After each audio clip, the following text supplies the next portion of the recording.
Hi, I'm John. And I'm Eric. And we are proud affiliates of the You Run Podcast Network. Head on over to yourunpodcast.com to check out all of our content, all of our affiliates' content, and so much more. See y'all there. Hello, everyone, and welcome to another riveting edition of Under the Floorboards, where we laugh at the creatures that go bump in the night. I am your host, John, joined as always by my beautiful co-host, Eric.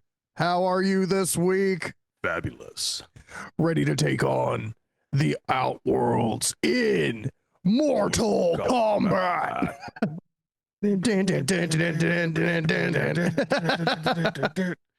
No copyrighted music. Yeah, that's why we did 5 seconds of it. Fuck. I counted. Yeah, guys, this week we watched the absolutely cunning masterpiece that is 2021's Mortal Kombat. Every time we say it, we have to do the thing. Yeah. A quick fun anecdote about this is this movie is actually one of the reasons that we have this podcast, so it kind of felt like a good reason to do it. I think I was watching this at I was pissed drunk. It was 3 o'clock in the morning or some shit, and I called Eric and we just started talking about the plot for a while, and it was literally dude, we could do this. We could do this. Yeah. And so here we are. Yeah. So happy anniversary. Yeah, we held hands the whole time during the watch. It was really cute. But yeah, this movie is so much fucking fun. I this is a movie where it's if you're looking for plot, you knew by the title it wasn't going to be there. So why? Stop fucking worrying about it. I think that this movie, if I remember correctly, got a 6.1 on IMDb, and I'm just yeah, that still feels high. Yeah. I mean, it was awesome. Yeah. Totally. I don't know what people were looking for out of this. And that's why ratings just don't matter at the end of the day. That's why we got away from ratings, because it's ultimately just about whether or not you enjoyed the movie. Mm-hmm. I don't think anybody was considering this for any kind of awards or anything like that, any kind of major awards. I'll say I'm sure it won something in the gutters of if it had been an independent film, it would have gotten a golden floorboard. Some really shitty podcast probably gave them some kind of accolade that they're real proud of, I'm sure. Absolutely the best fighting movie of all time. And I've seen them all. I've seen them all. I've seen every punch. They think I can't punch. I actually have the best punches. I have the best punches that anyone's ever seen. I would knock out Michael B. Jordan cold. They call me Sub-Hero. I'm After I was done, he would actually just be Michael Jordan again. I knocked the B out of him. The Behan. the Behan. It was fucking crazy. So yeah, obviously we had an absolute blast watching this movie. Yeah. Eric, what was your first impression because this is not the first time you've seen it. No, I didn't think it was either one of ours. This is certainly one of those just put a movie on movies for me because I enjoyed it so much. I loved that we got Kung Lao had the best kill in the movie. And we could talk about it a little bit more in depth, but Kung Lao has always been my main in Mortal Kombat. And I have a very short and unstoried career in Mortal Kombat that there was a qualifying tournament at a local thing for something bigger. And I was like, fuck it. The price is $50 in store credit. I'll go give it a shot. And it was, I could buy a copy of Mortal Kombat. Right. Exactly. Yeah.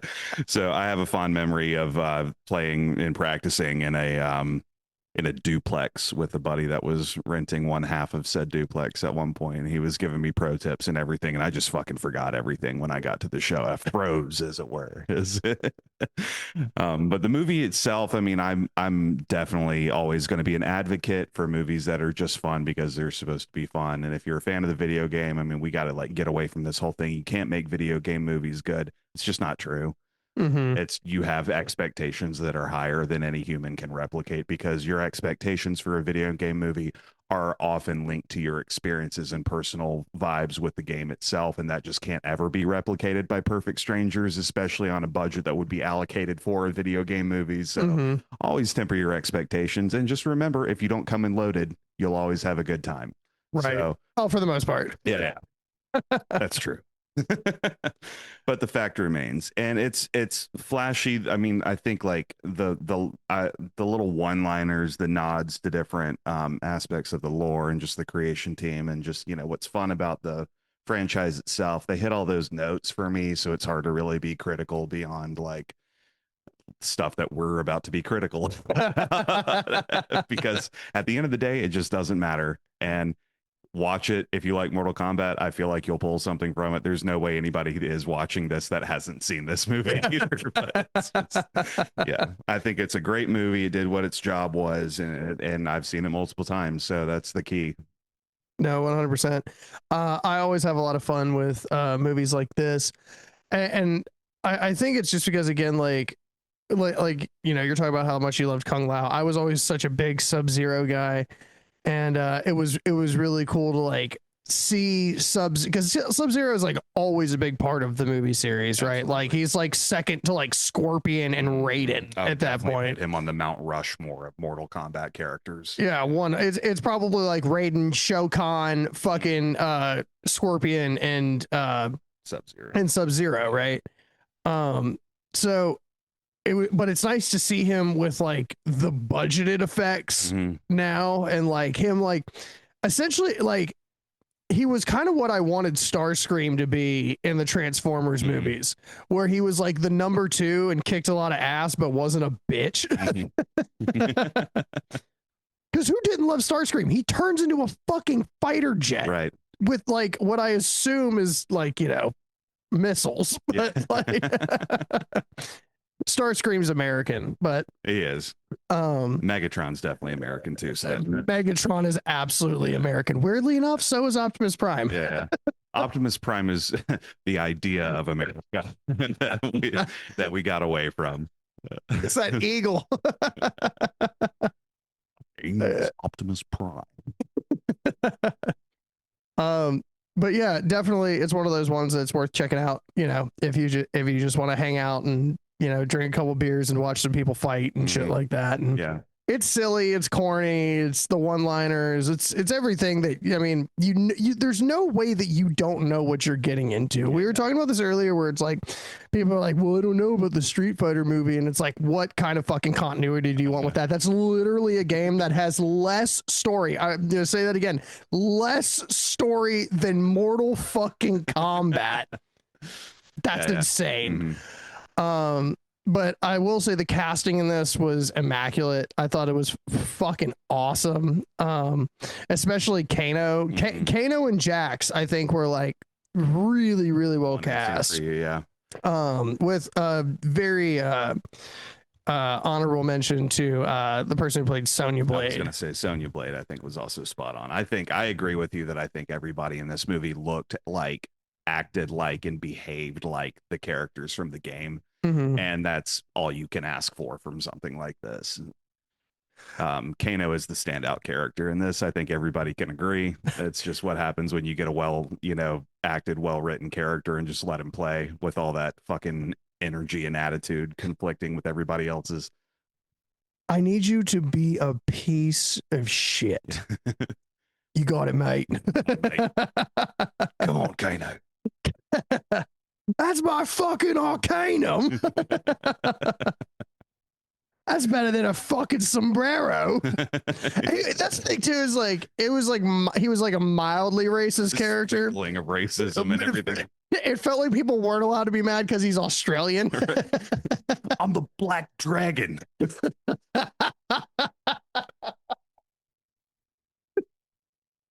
Got it. Art thou? Okay, cool. Yeah.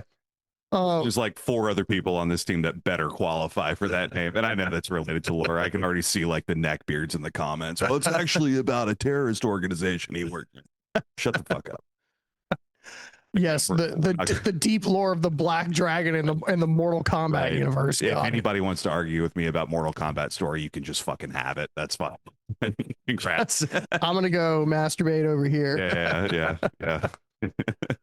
Before we get into it, I do want to say some of the cast and crew. So this was directed by Simon McQuoid, with screenplay by Greg Russo and Dave Callahan. which both had a story by credit, and this is obviously based on the video games created by by Ed Boon and John Tobias. We've got Louis Tan as Cole Young, who is one of my least favorite fighters, and I can't believe that he was like essentially the main character of this for like at least 40% of this movie. He was the main character. Yeah. Jesse McNee as Sonya Blade, Josh Lawson as Kano, Joe Taslim as B-Hun or Sub-Zero, Makad Brooks, who I really loved from the Supergirl series. He played Jimmy Olsen, which was incredible because instead of Jimmy Olsen being a 5'4" ginger, he was a 6'5" black man. I thought was fucking amazing. Makad Brooks as Jax, Matilda Kimber as Emily. This one's gonna be hard. Tadon Nobu Asano. Yeah. Tadanobu Asano as Lord Raiden. Hiroyuki Sanada. How was that easier? As Hanzo Hasashi or Scorpion, rather. Chinhan as Shang Tsung, which you might recognize him from the Dark Knight series. Ludi Lin as Liu Kang, and our boy Max Huang as Kung Lao. There's a couple other fighters in there, but they're more blood fodder. It feels like Natara just gets fucking waxed. Like, and I don't think she even has a line of dialogue. Yeah. I would say unless you count like the echolocation in the cave later.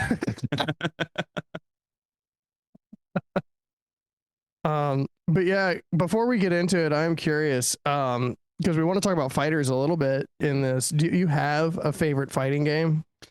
This feels like a great time to go pee.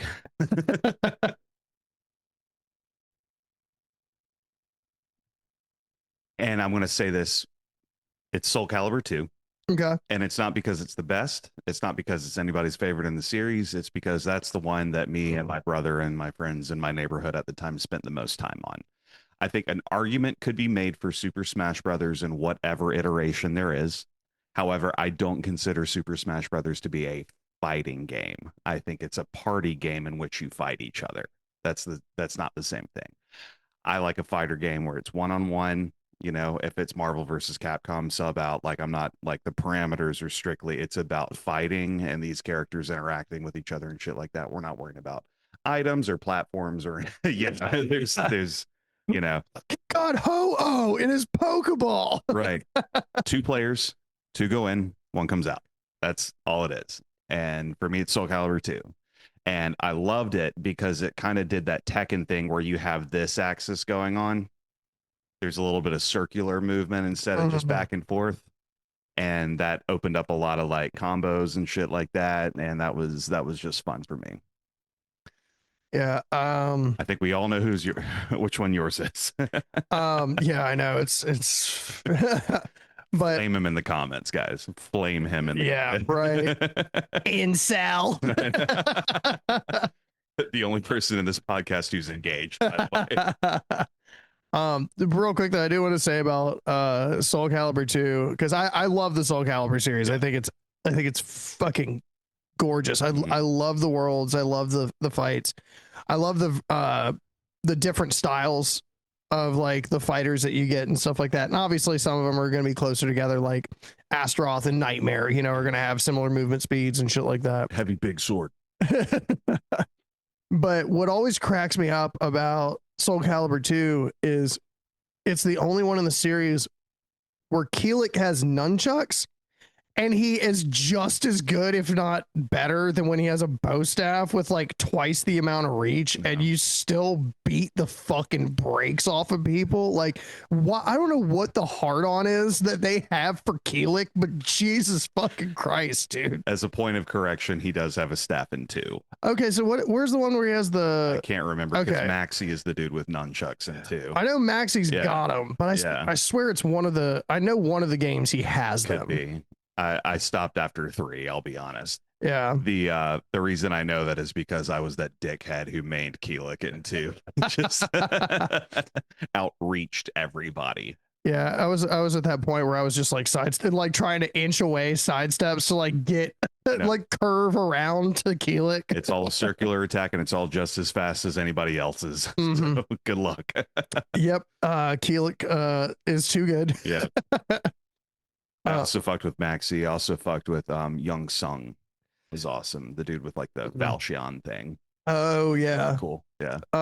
When I was trying to be a dick, I always liked what was the dude with the rapier? Raphael, yeah. Dude, and you just fucking spam the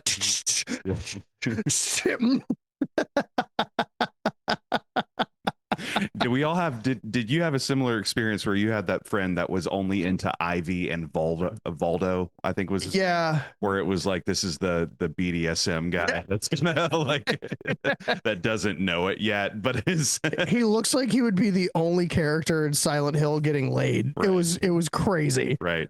100 in the big titty, like he's with the whip and everything. I was like, got it. Hey guys, I'm John. And I'm Eric. And we want to highlight our friends Scott and Mark from the You Run Podcast Network. You Run Podcast Network has done so much for us and so many other podcasters, YouTubers, and content creators who love movies, music, and shows as much as we do by offering a platform through which we can all grow, share, and interact with a massive audience. But that's not all. The You Run Podcast is also a self-contained content brand that reviews horror movies and shows too. And don't hesitate to explore their landing page via yourunpodcast.com. You guys. Hey guys, Under the Floorboards here to talk to you about You Run Podcast Network. Did you know that You Run Podcast Horrorcast also has a true crime podcast? Well, you do now. Hosted by Scott and Heather, with some of the most diabolical tales across time, the You Run Podcast True Crime Podcast covers it all, with interesting facts and tales that span across the human existence. Check it out now on all platforms.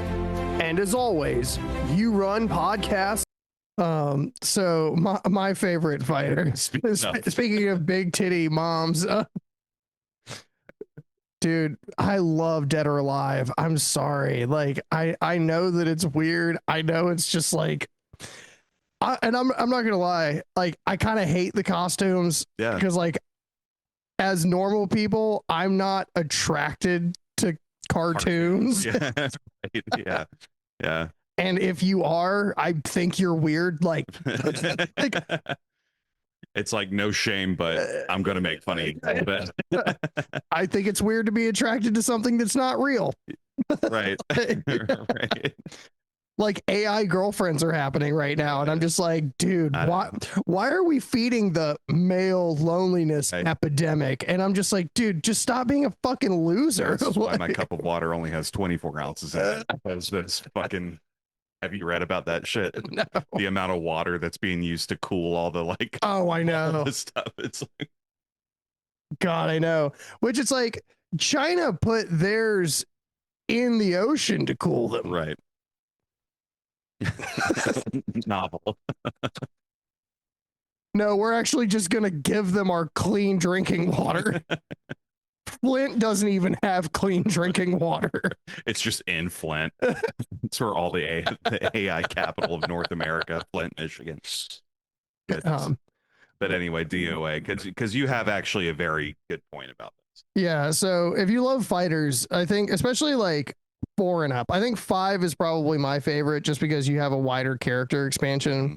But if you're a big fan of the Ninja Gaiden games, like a lot of the people that, or a lot of the characters that are from the Dragon Clan are actually in the game as well. Mm-hmm. Like Ryu Hayabusa, Ayane, Hitome, shit like that. And that's really cool, right? But for me, I was always so attracted to that game.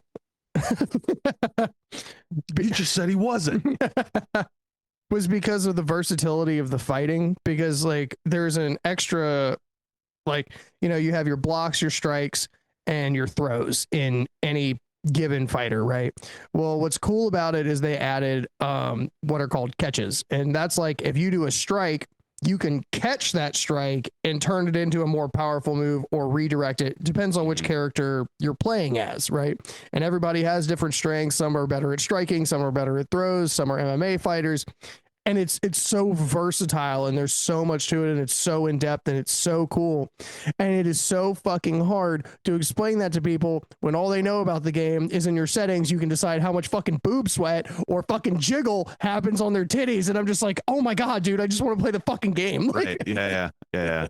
why would you even give them the opportunity? Yeah. Because the thing is everybody found out that there is also, which I have never played this game, if you guys can believe that out there, there is a Dead or Alive beach volleyball game that I have never touched because I don't care. Like, what the, again, like, what kind of incel shit is this? Yeah.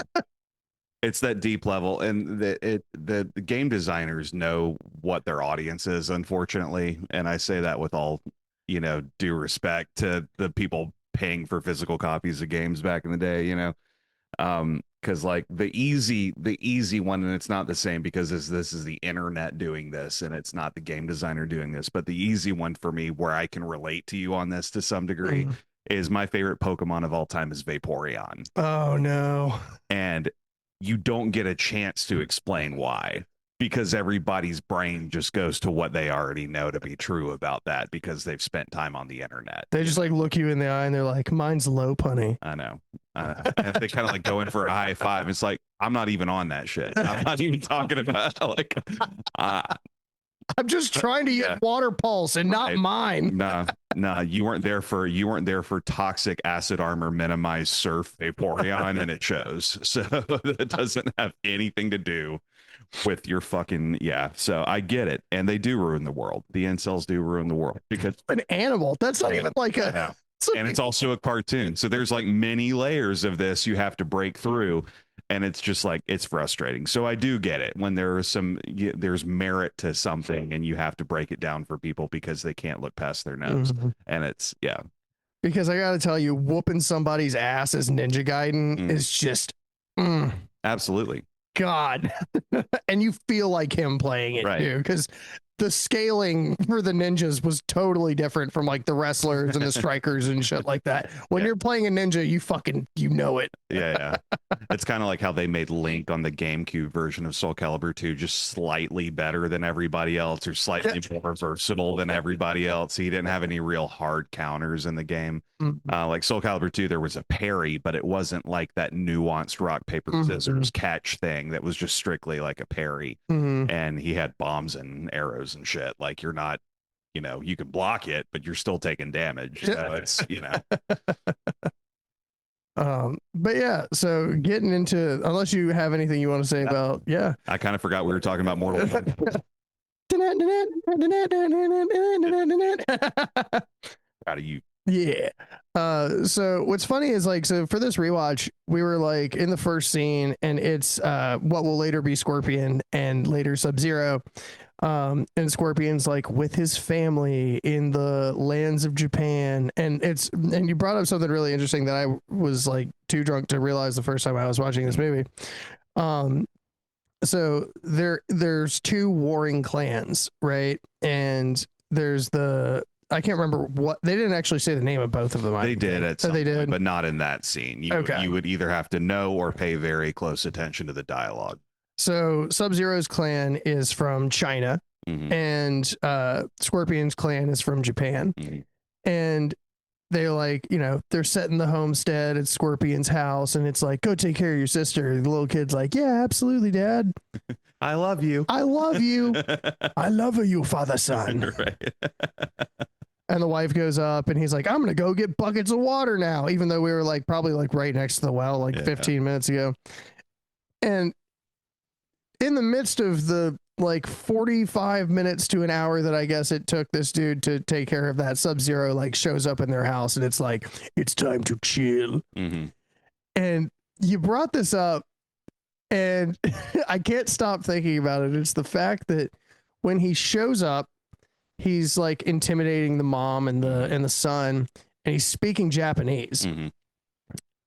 And obviously he fucking ices both of them over into like it almost looked like a the kid, I don't know, the kid looked like something out of The Grudge afterwards, because they just like white faced him and like put him in her arms and froze them over. It's just a heap of death.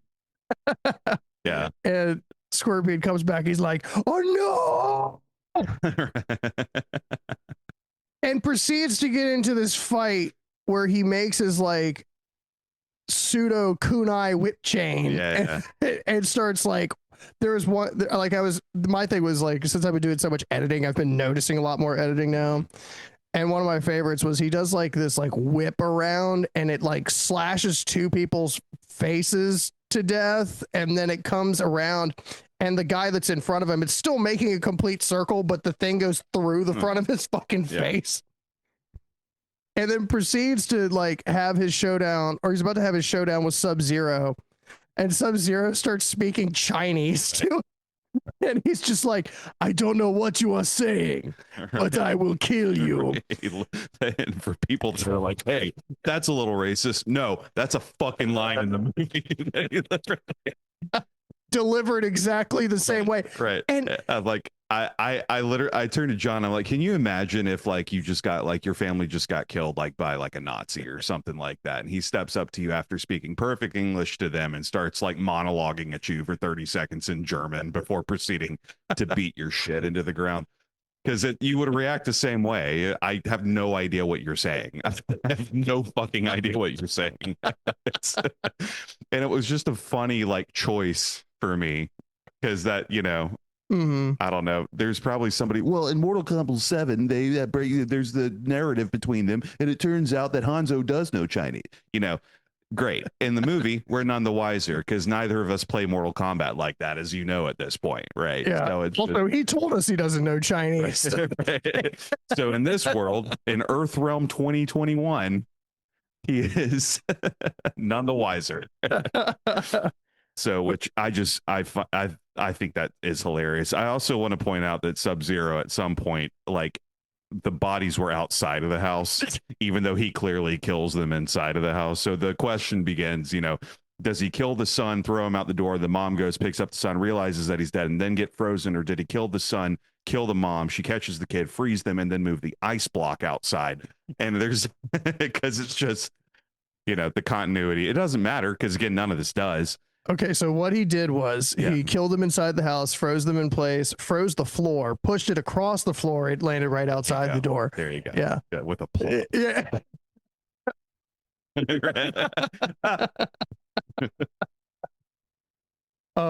And I was telling Eric, the funniest part to me is like, this is an era that could have been considered during the like imperialist Japan era. So it's possible that they were trying to invade China.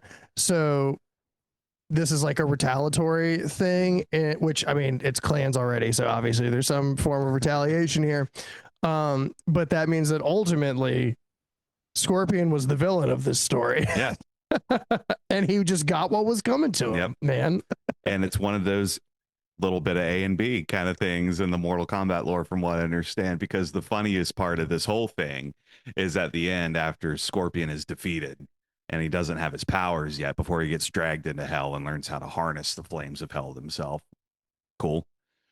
He looks up at Sub-Zero and goes, "Remember this face," as if to imply that the audience was not devastatingly aware that these two are going to be like immortal rivals with each other, right? You know, like, yeah, I can imagine like some like 40-year-old dude, you know, that grew up like playing these games or whatever, like, other kids, see, watch this, see, remember that face, it's going to come back around. It's just like, okay. Your old man still got it. Yep.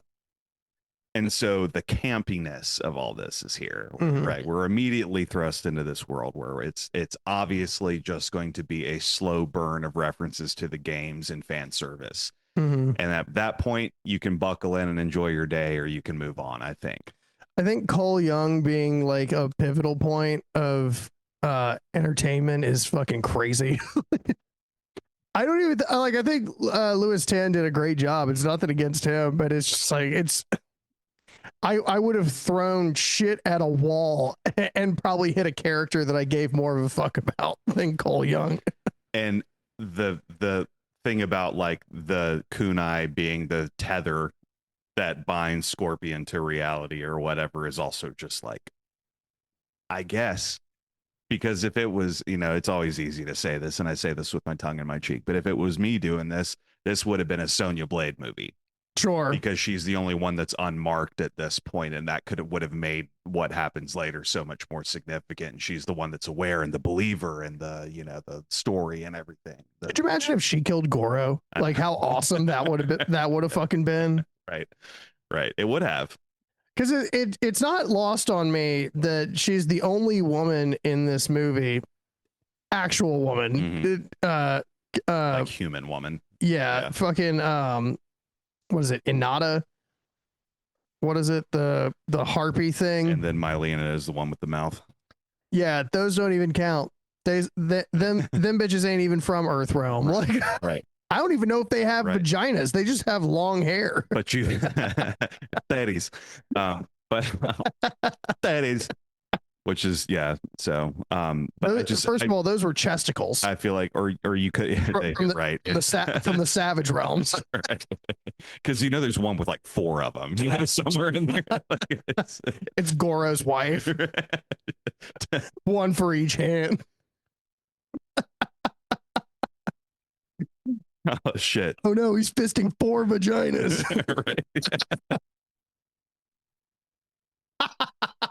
That's awful. It's awful. But I can't imagine what the Rule 34 looks like for this fucking series. I'm telling you. But you could have chosen any of them. You could have gone with Jax and his military service with Sonya instead of turning it into like a campy get your ass back up, Major, and get back into the fight. Again, that's part of the charm of it, if you want to, so to speak, or what. But it could have been a Jax movie. He was very obviously aware of this, and Cole's whole character exists as a vehicle back to Scorpion, and that's why I hate it. Because there's 5 minutes of Scorpion in this entire fucking movie. And it's the whole reason he's there is so Scorpion can have a loophole back into the universe, right? It's like, okay, I guess. Yeah, because literally the first 15 minutes of this movie post Scorpion scene is really just Cole sucks and he's not a good fighter. And they're like, oh, you're just not in your prime anymore. And I was like, first of all, that dude was the Iron Dragon in Cobra Kai. Right. He is absolutely in his prime. Yeah. But it was like we're dealing with the fact that he just gets his shit pushed in at every fucking turn. And he meets Jax, and then there's this little exchange, and he's just like, and they're just like, this is the part where it's like, okay, just turn your brain off for a minute, just get to the next scene. And next scene we get Sub-Zero, which is fucking awesome. And he's like, Cole brings his daughter to Oliver's, which is your local drive-in dive, fucking whatever, and she's having an ice cream cone, and it just starts to gently snow, and I'm like, bitch, it is 70 degrees outside. I would be like, Dad, right? Dad, because that means it's a once in a generation thing, or it's the end of the world. Yeah. So it's either. Well, then it starts defying gravity. Yeah. Dad. I like that it was ultimately Sub-Zero loading his gun. Because then he just drop the bass and just boom. Right. And it just, this poor dude that's just presumably getting dinner for his son or something. It just takes an ice block to the dome. And all you hear is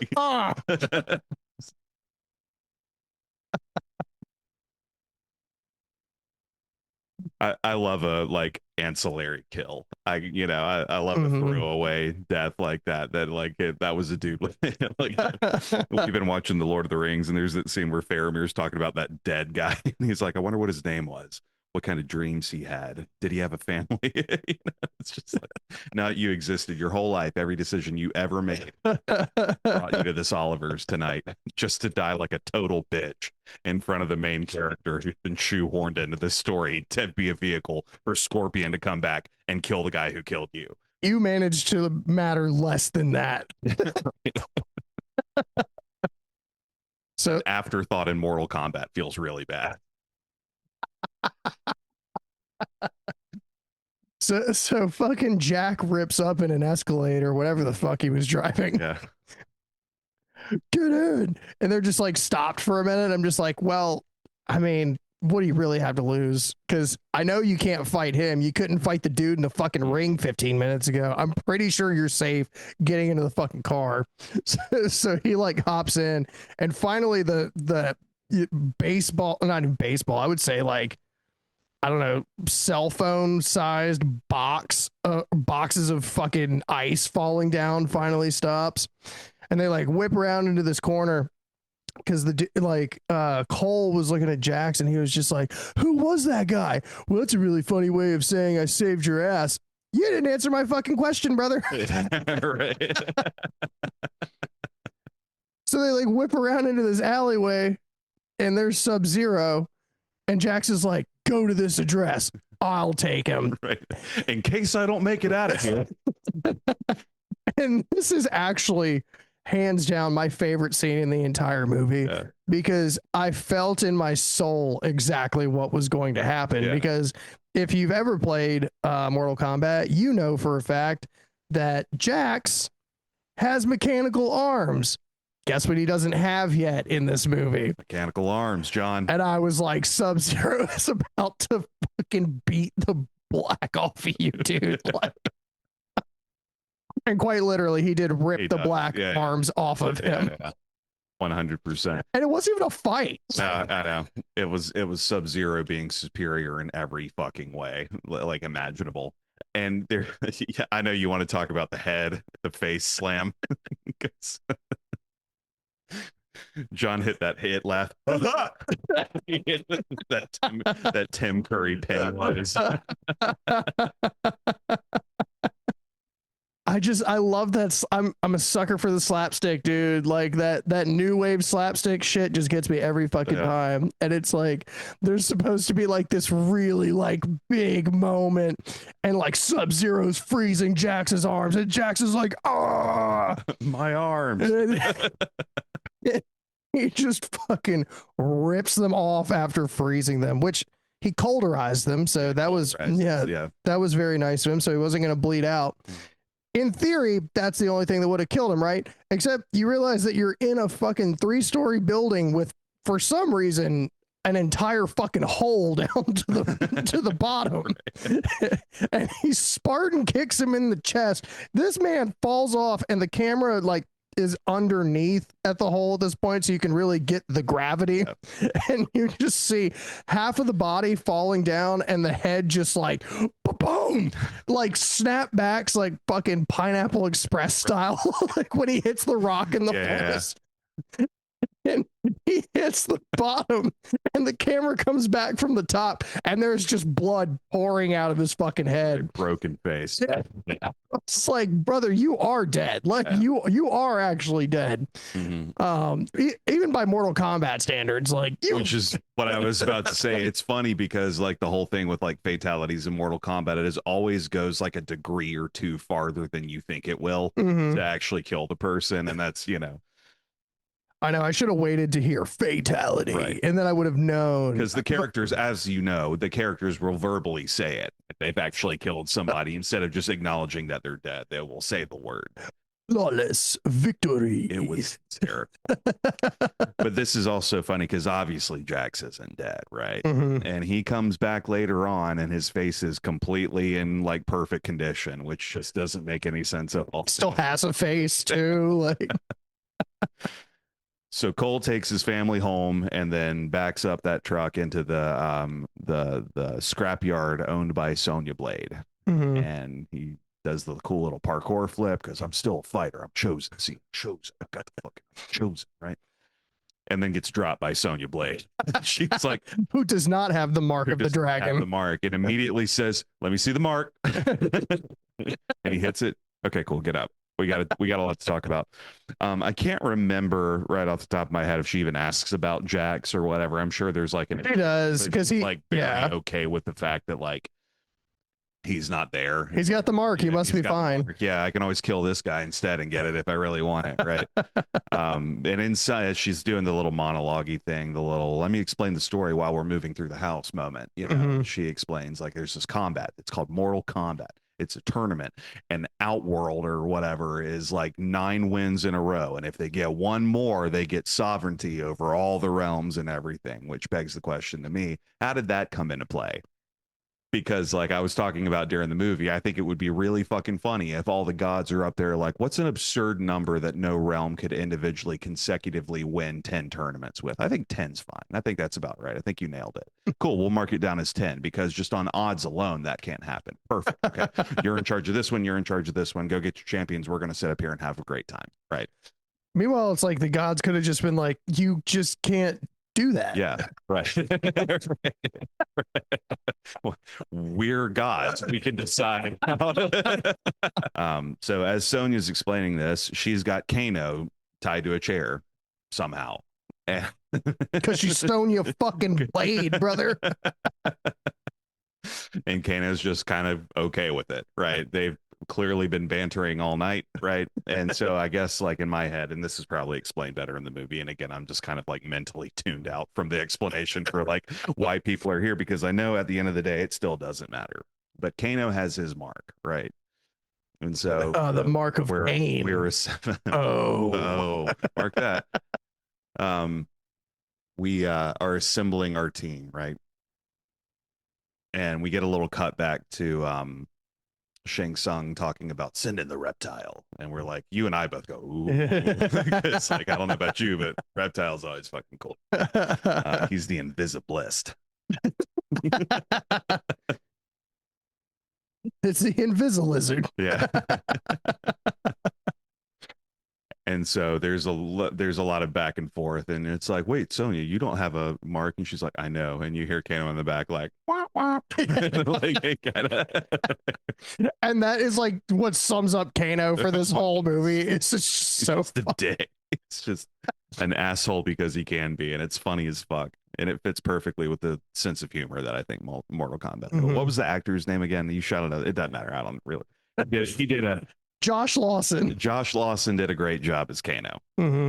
Hopefully he comes back. I don't know that he does. I don't know either. I feel like that's a waste if you do him off in the first movie and never bring him back. But yeah, you wrote the best character already. And yeah, they kind of have like their tussle with Reptile, which was cool because you got the acid spitting and all that. And then it actually one of my favorite parts is like throughout this, Kano actually winds up being the hero or the victory. Kano. It's like he takes his knife and shoves it through Reptile's back with a flare through it so he can track him, and just starts going fisticuffs with Reptile. Was amazing. Fucking amazing. And it's funny because it's the same knife that like during the beginning of all of this, so like while he's still chained up, Reptile is like, trying to take down Cole and Sonya, and Sonya just like starts throwing fucking knives. And she took Kano's knife and threw it into his fucking thigh. Directly into like just above the knee. It's like there's an artery adjacent to that. That was very close. It was so fucking funny. But the cool like punching through the hole in his chest and ripping the heart out of the back and then pulling it back through, and they were like, Kano wins. And that whole I'm still convinced that if he ate the heart, that he would gain Reptile's powers. Right. Yeah. Because you could. Yeah, you can spit acid after that. You can go invisible. Established if you kill somebody, you get powers. Yeah. So that is true. Yeah, that is very true. You could. And actually, I want to skip to that part for a second. Okay. Because like if you guys, all right, so Kano is a bad guy. I don't think we need to. We already told you he's an asshole. So when he flips later, everybody kind of takes on like the plan is to take on your nemesis that you've had throughout this movie so far, and of course, like Kano being a sexist piece of shit is going to fight Sonya, and the beacon of morality. And she winds up mollywopping him Mm-hmm. and she kills him, and then she gets a mark, and it's not lost on, because throughout the whole movie she doesn't have the Mortal Kombat mark. She doesn't have the mark of the dragon, so she's not allowed to fight in the tournament. She's not even allowed to train. And it's not lost on me that that only character that this happened to was a fucking woman in this movie. See, like, Jesus Christ. Like, and maybe that was intentional, like as far as like they were trying to show that. But it's also not lost on me that it also makes it look like every other piece of nerd culture where it's just like women suck and they have to earn it harder. Yeah, and they say DOA is the incel shit. They're right, 100%. Well, Sonya Blade definitely exists for that reason. But in fact, they were like, she's getting kind of old in the story. We should make her have sex with Johnny Cage and have a baby that's also fine.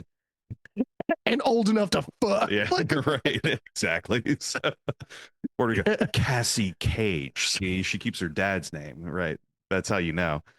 And that's Not Cassandra Cage. Yeah. But yeah, I mean, and that's why I would have rather her been the character and not Cole. Because I just, it wouldn't have felt so and like all the characters are like, yeah, I've killed before, that's how I got my mark and that kind of thing, but it just doesn't, it's like, well, it doesn't matter because you have it now on the eve of the tournament and everything, like, so whatever. It feels like it's very much like the gods decide who has the mark. And all men. All those gods have dicks. Ariana Grande was wrong.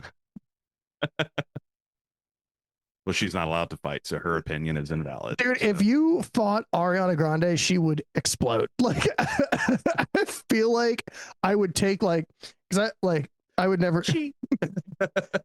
Oh. I like how we went on this whole thing about like anti-misogyny, and we're talking about how easy it would be to fight Ariana Grande. Yeah, I've got like 120 pounds on the girl. Right. Especially now. And I mean that for you. It's on the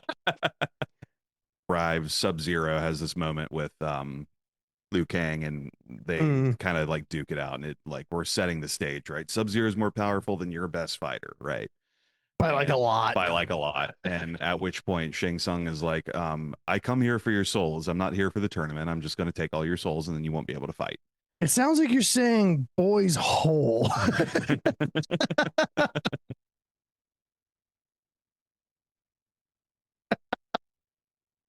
They're all looking at Liu Kang. They're all looking at Cole. He's obviously the youngest. But no, I bet Liu Kang shit grips, dude. While we're talking about it, I'm thinking about like what that ass looks like.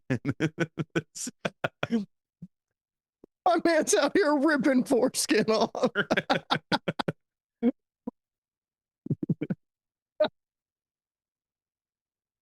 Putting the fire in my balls right now. You telling like, holy shit. You done doggy? You ever done dragon?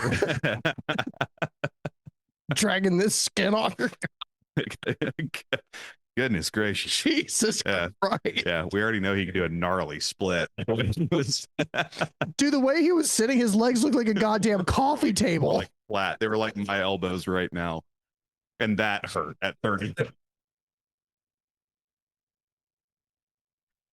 So anyhow, Shang Tsung is like, I'm here for your souls, and Raiden's like, probably not, and puts down like this like lightning force field through the middle of the temple. So it's like, okay for y'all to be here, but it's like, we're gonna stay over here. But like no farther. Right. Just, you shall not pass. And I love the spirit behind that, because it's like, this is also, they can come here to train, and we can kind of keep tabs on them while they're keeping tabs on us, and like talk some shit and have some like behind the scenes things going on. And I was like, all right, cool, that's kind of fun, right? Yeah, fuck you. No, fuck you. And sure enough, like, I'm accelerating a little bit just for the sake of it. I mean, it's a 2-hour movie somehow, right? And we meet Cabal and another girl whose name I don't remember, and a dude with the hammer whose name I don't remember. And there's like somebody like, that's my main, you forgot his name. but Cabal and Kano go way back, and we kind of get that kind of back and forth thing for a little bit, right? Mhm. But I'm gonna back up a little bit before we talk about that because Kano does get his powers. We have a scene where there's like you fight here, you channel your rage, you focus on the pain, and you're like survive. Your power comes from your survival instinct kicking in, And egg rolls. right? So and egg rolls. That was the scene where I was like, there's a slur coming at some point because there's no way that conversation happens in reality. Did you get that too? What does that say? Hold on. So the idea here is that by channeling your anger and focusing on the pain, your survival instinct kicks in, and that's where your power comes from. So while Kano is fighting for an egg roll, his survival instincts kick in for some reason because the whole table just starts dogging him, dude. Kung Lao is like, "You are like a dog. You are a failure." And he's like, "I'm not a failure." And like this laser beam shoots out of his eye, and he like deflects it with his metal hat. You are failure, son. It's a beams, Lasers, fireballs, you pussy. My favorite line in the whole movie. and fucking Liu Kang's just looking at him like, proud of you, I guess. Like, right. It's also not lost on me, and I know that this character has existed for so long that this is probably not intentional for this scene. Yeah. But it's not lost on me the fact that I think because they said it comes from a level of your inner strength, so everyone's is different. Mm-hmm. And I don't know that his was survival as much as it was racism.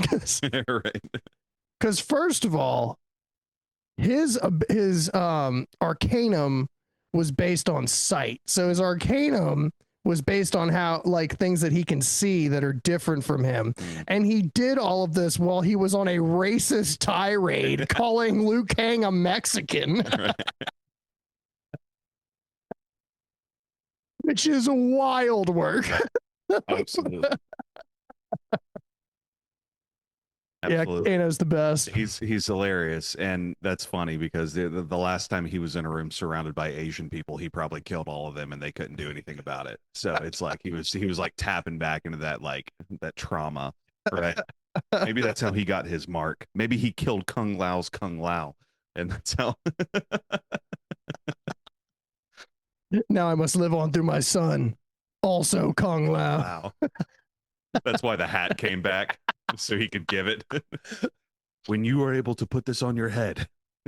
It like falls over and it just cuts into the ground. Yeah.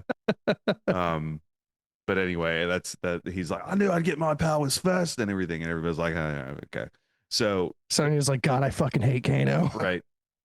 And so Cabal and Kano have a moment together where he's like, you used to be in the Black Dragon. You used to be fucking cool, man. Bro, what happened to the old Kano that I knew? The guy that did this to me. You should fight for us. Right? Because that's what somebody says. Name your price and then double it and double it again. You could turn this whole temple into a fucking casino if you wanted to. And Kano's like, I could spend all my money on my money. This is a great idea. It's a fucking casino, you say, mate? So he like fucking crikey. He like sneaks away in the night and like I'm sorry, the crikey casino is fucking crazy. I didn't mean to steal your thunder there.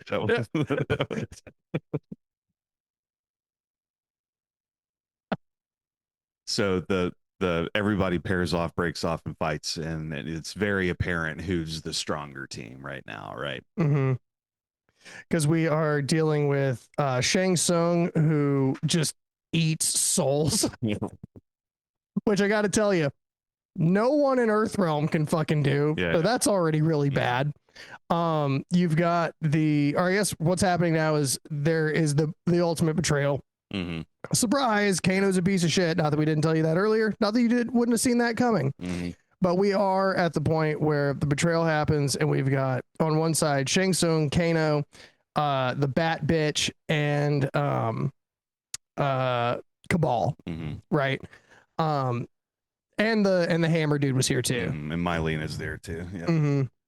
I keep forgetting about Mylena because they just kind of decided not to make her into the cool character that she is. yeah, well, and then they were just like in the moment where she could have killed somebody, it was just like, you're not worthy of dying, and just like disappears. And I was like, I can't imagine that would matter. Yeah. Yeah. He still gave you a direct order. So. He didn't say kill them if they're worthy. Yeah. This isn't Valhalla. And it's a fight. There's no reason to really like talk about what goes down. The Earth Realm gets their shit caved in. Kung Lao does have a moment where he like saves Cole for a second, and then like gets his hat back, and it started like the bat bitch comes down, and he like grabs her and starts surfing on her back, or which is it's super sick. And then the hat starts spinning in the sand, and he gets that that slide kill, like starts it was like one of the log splitters. He's making that face, which is also just getting like coated in this. The blood cannon on him was fucking crazy. Picks the hat back up. Flawless victory. You said the thing. Like, hear the blade. Perfect. And of course, now they're like, we all need to get away. And they're just like, well, that's not going to fucking happen. Because like they wind up, Cole gets grabbed. And Kung Lao's like, I'll save you. And Shang Tsung's like, I am so tired of this hat wearing motherfucker. Just killed my girl. So he just like force grabs him and throws him into his hand and picks him up. He's like, I'm going to suck your soul out now. And everyone's like, he's about to suck his soul out now. And Liu Kang's like, what? That's my cousin. Yeah, that means something very different to me in 2026. Nobody sucks his soul but Liu Kang. And it's just like fucking face melting Kung Lao as like, and I will say I do like that effect for Shang Tsung. I think that looks really good because I love the green spirits that they've always kind of gone with in the series. I thought it looked really good, and just fucking, I will say I do think that makes him permadead. Because he doesn't have a soul anymore to revive. And we're still learning some of the rules for 2, because 2 comes out in like May, I think. Yeah. And if he comes back, he's probably just his son. So it's also it's totally fine, right? And that that's the thing, right? Are any of the characters that proceed to die here later on actually dead? Because it feels like a hell of a hole in the roster if some of these guys are gone. But Raiden comes down, he's like, nah, zaps everybody back up, and they're in this like white, like Dumbledore heaven,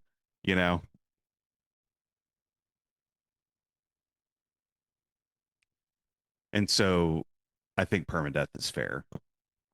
Yeah, because I think that we'll get into it a little bit more with I'll just bring it up now since we already talked about it. Yeah. The scene with Kano, when he dies, he loses his mark, and Sonya obtains his mark and then an ability. Yeah. So it's like at the very end of this movie, you see a lot of like Shang Tsung makes the comment where it's like, death is just another portal. Right. Yeah. And you see like all of the other fighters disappear or like evaporate into smoke. And the thing that I don't understand is they didn't show Kano. They didn't show Kung Lao or anything like that. They showed a lot of other deaths like dissipate, namely Goro and Mylena. Right. So what are the parameters for being able to come back? Like, does the mark make it so that you can come back? I don't know. Does your soul make it so you can come back? Like, do you think we'll get an evil Kung Lao, and that's why he takes souls instead of killing people? I think that would be sick. Yeah, I would love to see evil Kung Lao versus Liu Kang, and he's your cousin. I am you. Missing all of his limbs. Kung Lao, I have the high ground, and he's like shooting fireballs down. He like throws the hat, and Liu Kang dodges it, and he like cuts all his limbs off. He's like. Sets him on fire. That needs to be a scene anyway. Like, even if that's not. See, we're fucking geniuses over here. Like, epic scene is that we have mechanical evil Kung Lao too.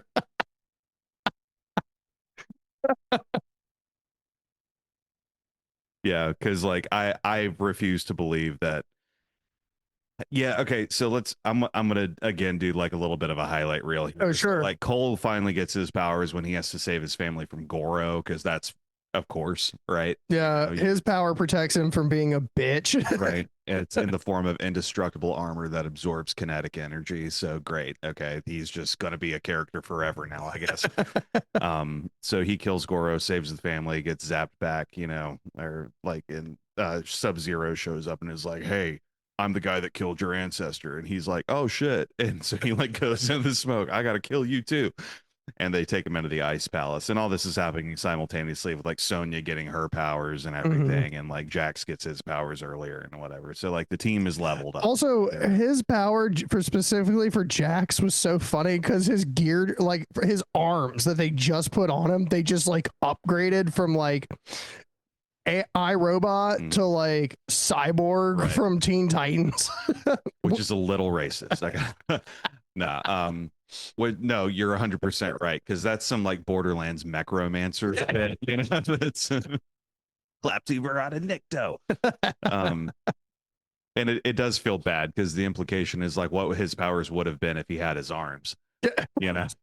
But he got something cooler, or they like is his thing like is his like essence, his arcanum, like restoring what once was. Is that where that comes from? You know, there's something I don't know. I was gonna say, because if so, that sucks. I know, and because it's stupid, right? Yeah. It's a good thing they put these Energizer bunny arms on me, and now they're slightly better Energizer bunny. Right. And everybody gets their like revenge kill and whatever, and then we ultimately we're in a fight between Cole and Sub-Zero. Well, and the thing I do want to say about that's really funny to me is the conversation once everybody like you said assembles their powers. We actually have our team now. They all meet back up with Raiden, and Cole's like, and I guess this was his superpower all along, was having a plan. He was just like, hey, Raiden, can you teleport people anywhere? And my first thought was, brother, he's a fucking god. Yes. And even Raiden's kind of like, yeah, obviously. That seems like a stupid fucking question, Cole. So he's like, all right, so we're going to give them the Mortal Kombat. And this is actually kind of the issue that I have with the entire movie is the Mortal Kombat is the competition that happens in the Mortal Kombat neutral ring. Right. Instead, they're like, all right, we're going to just go fight them all individually and like this, that, and the other, which is crazy because that means there's no, I know this sounds crazy, guys, but there are judges for Mortal Kombat too. So it's like, for example, if Raiden did get involved with one of the fights, they have to talk to the elder gods about that because that's fucking problematic. Right. So this is just like Wild West fighting or whatever. Yeah. So, the elder gods are like, wheel in more TVs. We can't. Fuck, I'm lagging over here. God, I hate Spectrum. Yeah. So, brother, same. He texted me the other day. He was like, is anybody else having trouble with their Spectrum service? And I was like, well, I have AT&T. But it's probably Iran. And the thought, unironically, that crossed my mind. I was like, I wonder if Iran knocked out Spectrum and their cyber hacking. I mean, I wouldn't be surprised. But what's funny to me is they're like devising their plan again. Everyone's going to go up against their classic rival throughout the film, and then someone goes, Jax goes, well, what about Sub-Zero? And he was like, Cole's like, he's going to be last. We're going to wait for everybody else to shoot their shot, and then we're going to go after Sub-Zero because he's going to beat the fucking brakes off of any one of us solo. Which I took that as a compliment because I love Sub-Zero so much. Right. And again, I find him to be the hero of this story. I also take it as a compliment that they have to kill Kung Lao because they know how powerful. We need his soul to beat the Earth Realm. Thank you. Thank you, Mr. Russo. I appreciate it. I feel like his, like, you know how you have like WWE like walkout tracks and stuff. I don't know why, but I feel like Kung Lao's would be like Pocket Full of Sunshine. Okay. I don't know why, but like I just Say imagine more. it's just him dancing with the hat and like doing the like low spins and stuff like that on the way to the stage. Yeah. I definitely think that it was a Natasha Bedingfield all along for him. That's interesting because I kind of hear the drums at the beginning of My Hero. There goes my hero. He's ordinary. Well, he's dead now, so Much like the guy that My Hero is about. But yeah, we get into our final battles, right? The Ice Palace, which is actually Cole's gym. How appropriate. And it becomes apparent to Cole, like, because he's like, oh shit, that's my whole family frozen over there in the middle of that octagon. Bihan. He's Bihana's best behavior. Turns out they're not dead. It's fine, even though you would have no reason to believe that they're alive. Or how long they've been frozen, right? Or what the temperatures are. Right. Totally. I guess we're supposed to believe that they were like cryogenically frozen. Just in case the plot needs to move forward into the second movie. Sub-Zero's here for the sequels, baby. I'm telling you, he's selling tickets. He knows what's up. And the funny part was like Cole starts like punching into the ice and shit too to like break them free. And like in my head, I'm like, because I don't know what degree they're frozen to. Right. What if you just shatter them? Well, like that's always been right. And you know, that's also just not how force works. You don't break apart the thing that's securing people. That goes all the way through, you know.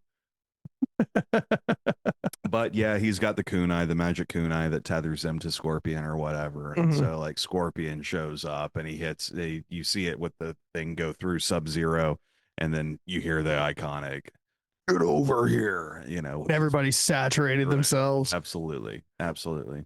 Well, and it was funny too, because like I noticed the first time, or I guess for the first, or no, I guess I noticed it the first time I watched this.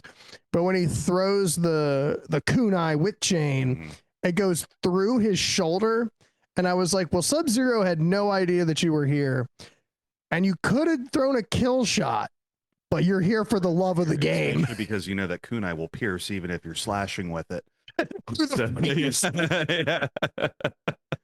You have battle experience with it. That tells you how to wield it and what it can be used for. So you let that happen. Yeah. Because I almost, I'm not gonna lie, the last fight was pretty epic, but it almost feels like I would have just as much enjoyed if he had thrown it through his skull and just ripped it back. Like it almost like you take the camera, go all the way up that taut line and back to Scorpion and just go, get over here. Right. And it rips his fucking brain out the back of his head. Dude. Yeah. It would have gone hard, but it would have removed the other cool thing that happens. That's true. Fight, because Sub-Zero cut Scorpion so badly that blood flies straight up in the air, at which point Sub-Zero catches it and turns it into a knife and then stabs him with his own blood, which is like as hard as it gets. And straight out of the game. That is a move straight out of the game. And it's unfortunate for me because when they were doing promo for this movie, they gave us the get over here into the blood knife in the same span of about 3 seconds in that like third trailer or whatever that they did for it. And it's like, if you had held off on all of that and just let the people come up to the movie theater that day and see that on like an organic basis, it would have gone so much harder. Because I agree, that would have been funny as fuck to just ice Scorpion or ice Sub-Zero. Fucked it up. God damn it. And that'd just be the end of it, right? It's like the idea of him, like I've spent like centuries in hell learning hellfire, like learning how to control hell itself just to come here and fight you today. And for him to, oh fuck, I missed. Yeah. He's really just like the Chinese Spawn. Yeah, a little bit. So Japanese. Right. That's right, because he's the villain. Which is why he can master hellfire, is because he's a villain. He's not pure of heart like Sub-Zero is. See, it's all starting to make sense. It's a tactical use of subversion in the writing. From that. Little subterfuge. But they hash it out. And it's, I mean, we talked about the coolest parts. Ultimately, it's like the Scorpion and Cole team up or whatever against Sub Zero, and he gets his shit kicked in, you know, because as you would, Yeah. the only counter to Sub Zero is Scorpion. That's the only one that ever will be. So, which is kind of why I felt like Cole didn't necessarily need to be in the fight, and that's kind of like my issue with him being like 40% of being the main like character of this, because like in the midst of that fight too, like towards the end, like Scorpion like throws the kunai into Sub-Zero's chest, and Cole like walks over and like picks him up and throws him in the air, and then Scorpion just rips him back down, and I was like, it just didn't hit. Like, and I am, this is like one of the things that I just have a pet peeve about. I have a hard time with unpracticed coordinated attacks. Oh, sure. In any movie and anything like there, you wouldn't instinctively know that he was going to plan on whipping him back down to the ground, so you would never have thrown him up in the air. Right. Your family is frozen. You would have gone to snap his neck. And again, that's one of those like stylized kind of, you know, we just got to fan service it to death because that's kind of our only in for making any money at the box office right now. Is just how many, you know, how many shots of this can we take or whatever. Which is fine. I mean, it's not. Oh, sure. And it's just a pet peeve of mine, you know. Like the two towers where Legolas sees a sliding Uruk-hai shield towards a staircase, and it's like, I'm gonna jump on that, snowboard down the staircase while shooting down the staircase. It's just like I get like elf magic or whatever, but it's like there's a part of that takes me out of it a little bit. And again, I say that very loosely because we are talking about Mortal Kombat. So, you know, the investment is only so much, but it still makes for, like you said, a pretty epic fight. I mean, it's as one-sided as it gets once everybody is on the same level and we're here or whatever. And like Scorpion gets frozen at one point and like does like the heal everybody that's been frozen attack. That does exactly what's in the name. Healing embers. That's why he called it that. And he has that moment of like he's watching Cole wield the kunai. He's like, my bloodline is safe. You know, that whole, you know, that right. It is a sure. Yeah. But they kill Uruk-hai. Yeah, right. Yeah. They kill Sub-Zero and they, you know, the little exchange happens, you know, wife, daughter, are you okay? Yeah, dad, you're so cool. Yeah, thanks. Yeah. Stone, you're so smooth. And Scorpion's like, you protect my bloodline. I'm going to go somewhere. I'll see you in the sun. Protect our son. Because it's like he doesn't go back to hell because he says you freed me. So he just goes somewhere, you know, wherever Scorpion hangs out, which I've always thought was in hell, but that's just, you know, maybe he's got a nice little pad down there now. Maybe he's getting some poon. I don't know. Wouldn't know. That's funny.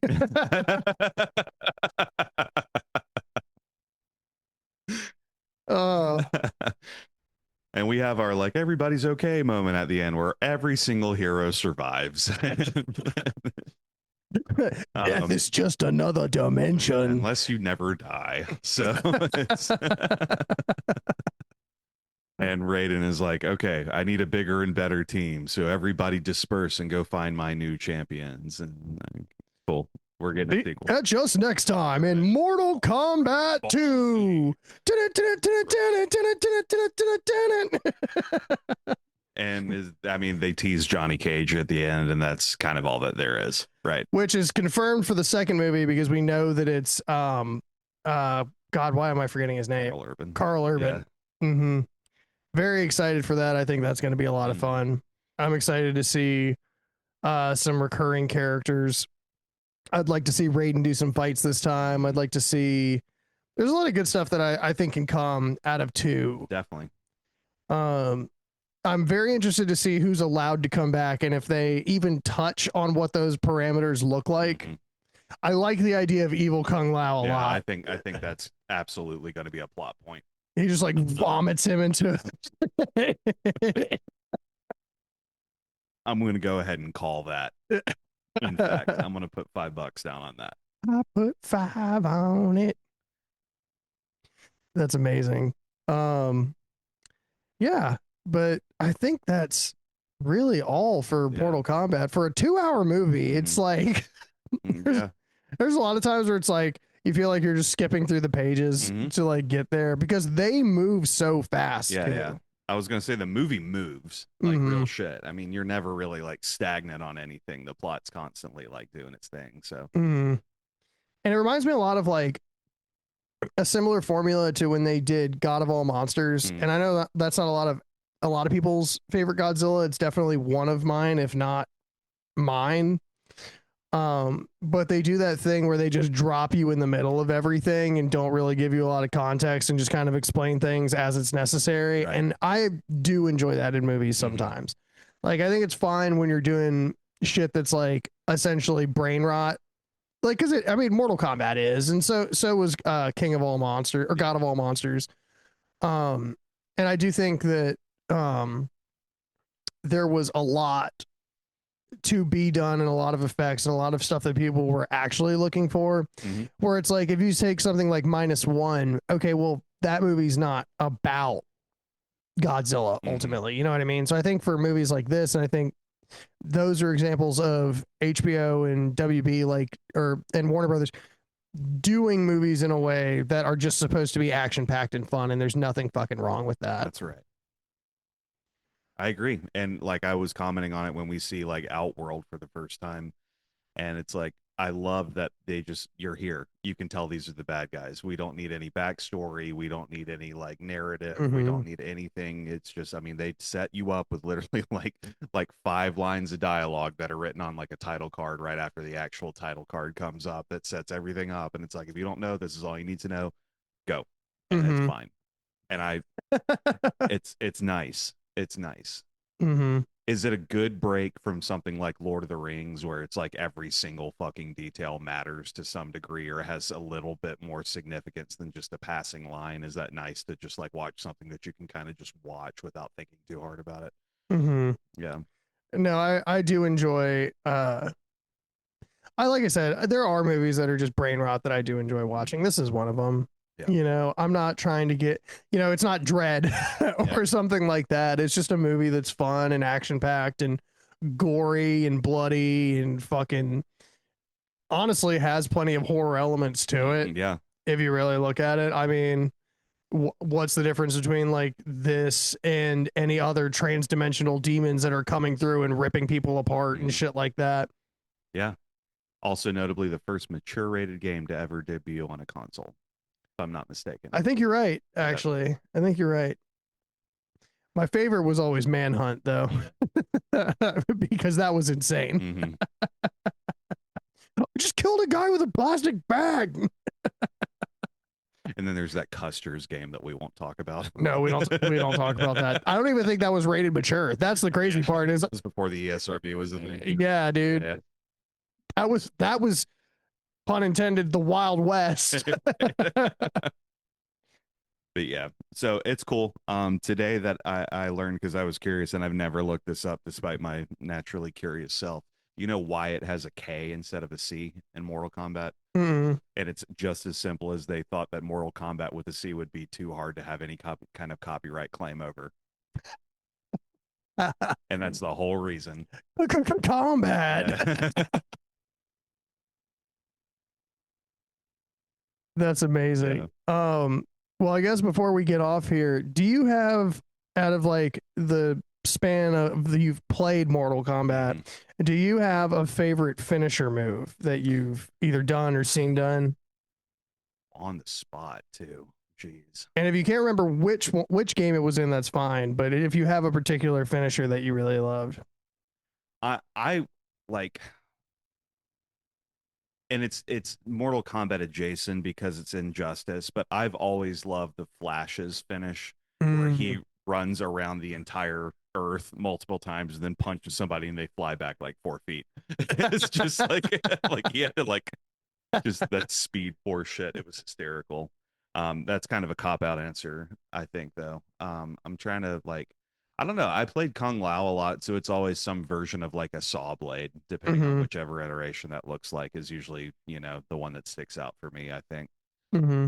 Do you have one that's on the Yeah, actually, there was one that I always really loved, and I think it was whichever combat was in the like 360 era. But it was Raiden's surprise. But he would like almost do like the fusion move from Dragon Ball Z, and he would go fist into chest, fist into testicles, into your body, lift you up, and start raining down lightning from the gods. And then the body would start swelling up with gas and bubbling out and fucking explode. It was amazing. Because it was just so fucking over the top every time. And he's still just standing there like absolutely. There's too many. There's a lot that I like. I mean, that was always like the draw of that game was like, what are the fatalities going to be this year or whatever, you know? And how fucking complicated were they going to be?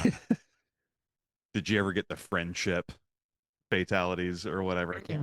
I'm shooting myself in the foot here when I call it that, but there's like, if you don't finish somebody, you'll get like a friendship thing. I'll show you these when we get off here. Because they're pretty funny. Anyway. Is that where like, if you don't finish them, they just like make out? It's kind of, you still win, but there's like, you know, it's more of an Easter egg thing. It's kind of funny. That's so funny. Well, guys, thank you so much for joining us once again at Under the Floorboards, and thank you for being part of our final fight, Mortal Kombat. This is my last episode ever. Flawless laughs.